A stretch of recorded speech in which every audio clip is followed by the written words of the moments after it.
एक जिनका syllabus complete हो चुका है, दूसरे जिनका सिलेबस कंप्लीट नहीं। मॉक कहाँ से देना है? या तो आप टेक्स्ट बुक फॉलो कर सकते हैं या फिर आप बॉलीवुड जा सकते हैं। सबसे बड़ी गलती ये थी कि मैंने क्वेश्चंस को ध्यान से नहीं पढ़ा है। जैसे किरण पब्लिकेशन की जो बुक है अभी 2023 की, इसमें 11,800 क्वेश्चन है किरण की प्रीवियस ईयर इंग्लिश के लिए।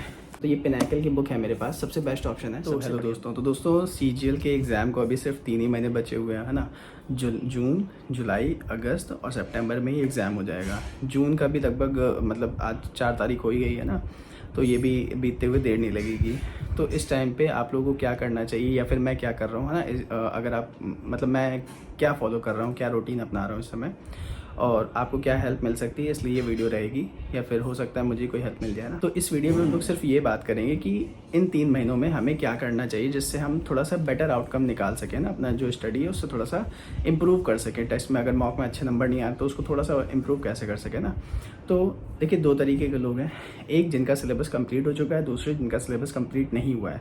तो जिनका सिलेबस कंप्लीट नहीं हुआ है उनसे सिर्फ इतना ही कहना है कि प्लीज़ अपना सिलेबस जितना जल्दी हो सके उसको कंप्लीट करिए।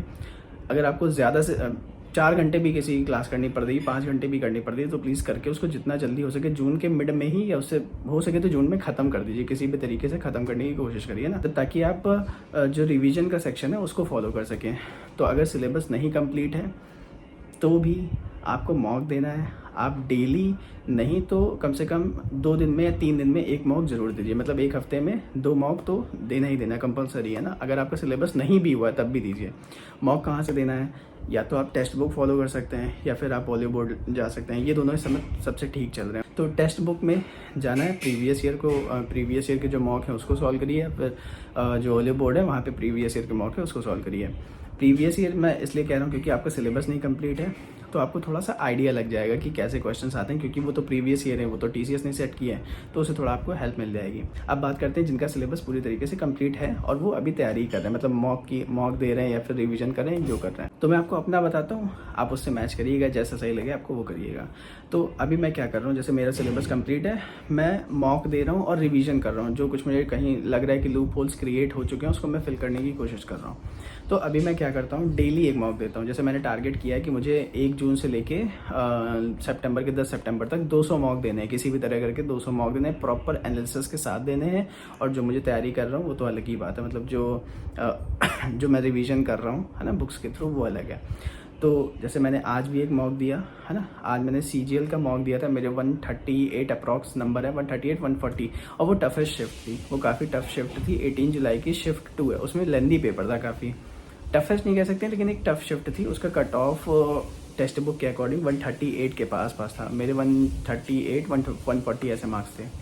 तो मैंने आज 1 मॉक दिया CGL का। उसके बाद फिर मैंने एनालिसिस किया। एनालिसिस में मुझे देखिए, एनालिसिस में डीप में एनालिसिस करिएगा। ऐसा नहीं कि बस ओवर देख लिया ऊपर से कि हाँ ये गलत हो गया, नहीं, ऐसे नहीं। मैंने जैसे क्या किया, मेरी पहली गलती, सबसे बड़ी गलती ये थी कि मैंने क्वेश्चंस को ध्यान से नहीं पढ़ा है।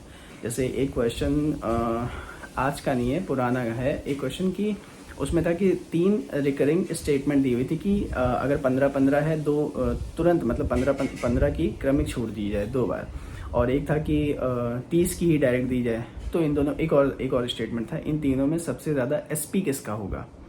अब मैंने SP किसका होगा ये नहीं पढ़ा। इस तरह के अधिकतर क्वेश्चन जो आते हैं उसमें सिर्फ ये पूछा जाता है कि किस में कम डिस्काउंट मिल रहा होगा।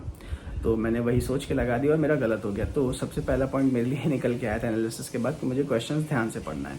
अब उसके बाद फिर बारी आती है कि क्वेश्चंस जो नहीं आते हैं उनको नोट करिए, क्यों नहीं आते हैं आपको, है ना। और उसके आसपास की थोड़ी जो नॉलेज है उसको गेन करिए। जैसे मैथ्स में है, अगर मैथ्स में अगर आपका सिलेबस खत्म है, इसका मतलब है कि आपको सारे टॉपिक्स आने चाहिए। अगर कोई नहीं आ रहा है, इसका मतलब वहाँ पे लूप होल है, उसको फिल करिए ना, उसको पढ़िए। अगर क्वेश्चन टफ है तो अलग बात है, तो फिर उसका जो मेथड है वो अपनाइए, है ना। ये तीसरी चीज़ हो गई। अब बात करते हैं बुक से आपको क्या करना है ना। जैसे अभी मैं क्या कर रहा हूँ, मैं बुक्स में सिर्फ और सिर्फ कुछ बुक्स को ही फॉलो कर रहा हूँ। ज़्यादा बुक्स रखने की नीड बिल्कुल भी नहीं है। जैसे मैं मैथ्स की प्रैक्टिस कर रहा हूँ इससे, किरण पब्लिकेशन की जो बुक है अभी 2023 की, इसमें 11,800 क्वेश्चन है। इसमें 2023 का भी सेक्शन पूरा कंप्लीट किया हुआ है। तो इससे प्रैक्टिस करने से ये हो रहा है, जितने भी प्रीवियस ईयर के क्वेश्चन हैं वो सारे मेरे तैयार हो रहे हैं। और कभी कभी TCS पेपर बनाते वक्त क्या करता है, सेम क्वेश्चन डालता है, टाइप सेम रहते हैं, नंबर नहीं है ना, नंबर हो सकता है डिफर कर जाए, बट चीज़ें सेम रहती हैं ना, तो वो इससे हेल्प हो जाती है। देखिए क्या होता है, जब आप पेपर दे रहे होंगे या जब मैं पेपर दे रहा हूँ तो अगर वो क्वेश्चन मैंने पढ़ा हुआ है, वो क्वेश्चन मैंने किया हुआ, तो मेरा जल्दी हो जाएगा। अदरवाइज़ वो नया क्वेश्चन है तो टाइम लग जाएगा ना थोड़ा सा। इसीलिए जितना हो सके आप प्रैक्टिस करते रहिए। तो ये प्रीवियस ईयर की मैथ्स हो गई, किरण पब्लिकेशन की बुक है, 11,800 क्वेश्चन हैं, है ना। इसको मैं भी कर रहा हूँ, ठीक है। और उसके बाद फिर ये आती है किरण की प्रीवियस ईयर इंग्लिश के लिए। तो इंग्लिश के लिए ये मैं फॉलो कर रहा हूँ और होपफुली जून में मैं ख़त्म कर दूँगा इसको ना। जून में हो सकता है मेरी ये ख़त्म हो जाए पूरी, नहीं जून तो जुलाई के मिड में या उससे पहले ही ख़त्म हो जाएगी।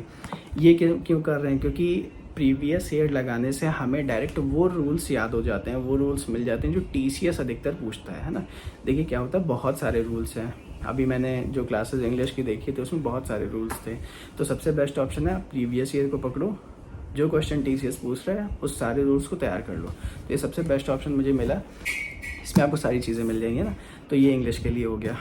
CGL 2022 का जो मैंने मेंस दिया था, जिसमें मेरे 1.25 या 1.5 मार्क्स से नहीं सिलेक्शन हुआ था, उसका सबसे बड़ा जो रीज़न था वो रीजनिंग थी। तो इस बार बिल्कुल भी मैं उसमें छूट नहीं दे रहा ना खुद को, वो भी मैं कर रहा हूँ। तो ये पिनाकल की बुक है मेरे पास, सबसे बेस्ट ऑप्शन है, सबसे बढ़िया बुक है। कुछ क्वेश्चंस होते हैं जो डायरेक्ट उसी बेस पे सॉल्व हो जाते हैं। जैसे इसमें अभी मैं जो कर रहा था, एक क्वेश्चन था 84/96 लिखा हुआ था कि 84:96, तो इसमें से कौन सा सही है। और यही जो क्वेश्चन था, है ना, इससे रिलेटेड काफ़ी क्वेश्चन CGL में पूछे गए हैं। तो प्रीवियस ईयर है ना, TCS नहीं पूछा है, तो मेंटालिटी तो सेम ही होगी। तो इसको लगाएंगे तो आपको हेल्प मिल जाएगी। जो क्वेश्चंस आपके रीजनिंग में दिक्कत करते होंगे वो इम्प्रूव कर जाएगा। तो ये इंग्लिश के लिए हो गया। GS की बात करते हैं। देखिए GS का सिलेबस बहुत ज़्यादा है ना, बहुत वास्ट सिलेबस है। तो अगर आपने किसी टीचर को फॉलो करके रखा हुआ है तो उन्हीं पे बिल्कुल आंख बंद करके ब्लाइंड फेथ के साथ में उन्हीं के पीछे रहिए, वो कुछ ना कुछ आपकी हेल्प ज़रूर करेंगे। बट अगर आपने नहीं लिया हुआ है तो आप सबसे पहले ल्यूसेंट है ना, ल्यूसेंट को जितना ज़्यादा हो सके तैयार किया होगा आपने। अगर नहीं किया है, कुछ और बुक पढ़ी है आपने, तो उसी को रटते रहिए। जो भी आपने पढ़ा है, जो भी अगर आपने कहीं नोट्स बनाए हैं, जो अभी आपने अगर कहीं अब कुछ बुक से पढ़ा है, किसी दूसरी बुक से पढ़ा है, तो उसी को आप फिर से पढ़िए। कम से कम 50 बार उसका रिवीजन करते रहिए। 50 ज़्यादा बोल दिया तो 10-20 बार उसका रिवीजन करते रहिए। और GS के लिए भी प्रीवियस ईयर पे ही जाइए। मैंने GS के लिए कोई प्रीवियस ईयर नहीं लिया हुआ है, क्योंकि है ठीक है मेरी GS हो ना, और मैं प्रीवियस ईयर से काफ़ी तैयार कर लेता हूँ। तो जो मेरे प्रीवियस ईयर, जैसे मान लीजिए मैंने मॉक दिया, तो एक क्वेश्चन था, मेरे ध्यान नहीं आ रहा है, एक GS का क्वेश्चन था, तो वो मुझे नहीं आता था, तो मैंने वो याद किया, है ना। और उसके आसपास की जो नॉलेज थी, जो टेक्स्ट बुक ने दिया, वो मैंने याद कर लिया। हो सकता है TCS उसमें वो डायरेक्ट क्वेश्चन ना पूछे, तो हो सकता है उसके आसपास का पूछ लिया, हो सकता है वही क्वेश्चन डायरेक्ट वो पूछ लिया। ऐसा भी होता है ना। तो आप ऐसे GS को तैयार करिए।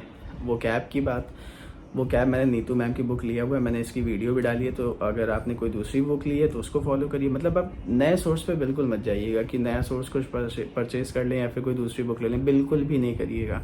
जो आपने लिया है आप उसको फॉलो करिए, उसी को पढ़िए, उसी से आपका इम्प्रूवमेंट होगा। और इस समय 2-3 चीज़ों पर ज़रूर फोकस करिएगा। एक तो मॉक देना ही देना है, 5-10 मिनट के लिए कैलकुलेशन की प्रैक्टिस कर लीजिएगा। एक ऐप जो है मैथ्स वर्कआउट, आपको साइड में दिख रहा होगा, ये डाउनलोड करिए, इससे कैलकुलेशन की प्रैक्टिस करिए, बहुत हेल्प मिलेगी। कुछ क्यूब्स याद कर लीजिए, जैसे मैंने अभी याद किया है, मैंने 20 तक सारे क्यूब्स याद कर लिए, कम है बट ठीक है, 20 तक भी ठीक है। और स्क्वायर्स मैंने 40 तक मैंने सारे स्क्वायर्स याद कर लिए हैं। जैसे 31 का होता है 961, है ना, 33 का होता है 1089, 1089। तो ये सारे स्क्वायर्स बहुत ज़रूरी हैं, उसको याद करके रखिए। थोड़ा कैलकुलेशन पे अपने फोकस करिए, मैथ्स पे। तो इतना ही रखते हैं ना वीडियो में। अगर आपको कोई डाउट है या अगर आपको कोई सजेशन देना है कि मैं शायद कहीं गलत तैयारी कर रहा हूँ, तो प्लीज़ हेल्प ज़रूर करिएगा ना, हेल्प करी जाती है। तो कमेंट बॉक्स में कमेंट ज़रूर करिएगा। और अगर आपको कोई क्वेश्चन है तो कमेंट बॉक्स में कमेंट करके ज़रूर पूछिएगा। मिलते हैं नेक्स्ट वीडियो में, बाय बाय।